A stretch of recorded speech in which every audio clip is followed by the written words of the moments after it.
And the Trump campaign and the RNC are now suing Nevada after the state expanded its mail-in voting system, planning to mail ballots to all registered voters in that state. President Trump doubling down on his attacks on voting by mail, arguing it will lead to massive voter fraud in the November election.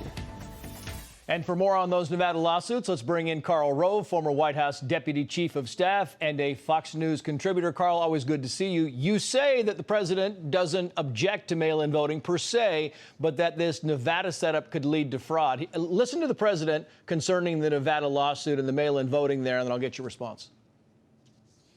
We'll see how it works out. But if it doesn't work out, you're not going to know the November 3rd election results. I'm talking for the country. It could be for months and months. I mean, actually, it could be for years, because you'll never. It will be a disaster. You agree? Well, I don't know if I agree with years, but we're seeing this play out. I mean, we had an election in, June in New York, and we're only now getting the final returns because in New York City, they used to have roughly 50,000 absentee ballots. They mailed ballots to everybody. 750,000 people voted by absentee ballot, and it's taken so long to get done that we're sitting here 2 months after the election with, large number of race or some races still unresolved.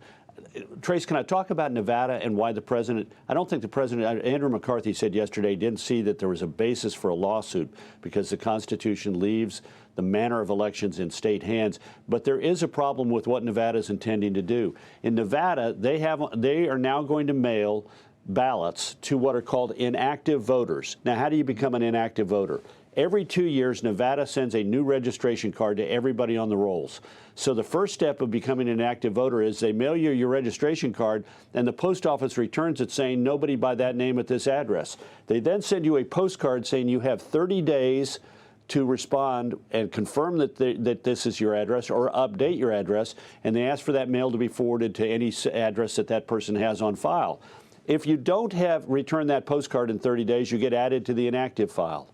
There are 200,000 of those people in Clark County, Nevada. That's Las Vegas. 200,000 of those people have had their registration card returned and then failed to respond to the postcard. And now what they're going to do is mail a ballot to those names, even though the post office has already told them that person doesn't live at that address any longer, and we don't know where they are. And, those people can still vote if they show up in person on Election Day, but they have to show ID, and then they have to update their address on the registration file. But in the meantime, there'll be 200, at least in Clark County, 200,000 ballots floating around. I thought it was very interesting that an employee of the post office said, these are not secured.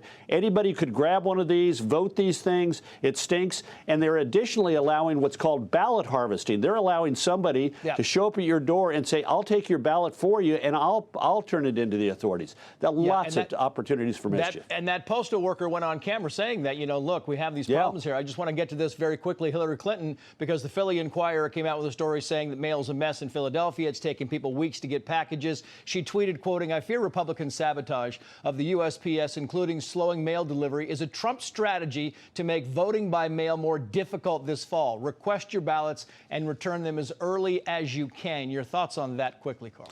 Well, good advice at the end, but I know the new Postmaster General, Louis DeJoy. He's a man of high character, an expert in logistics, built a gigantic logistics company. He is committed to making the U.S. Postal Service the best postal service in the world. Listen to what he says on Friday. But this smear, this slander by Hillary Clinton is another reminder why we should not allow former politicians to be frequent commentators on current politics, because this was a smear on a good man who's doing everything he possibly can to modernize, improve, and restore the luster of the U.S. Postal Service. Karl, always good to see you. Thank you, sir. Thank you, Trace.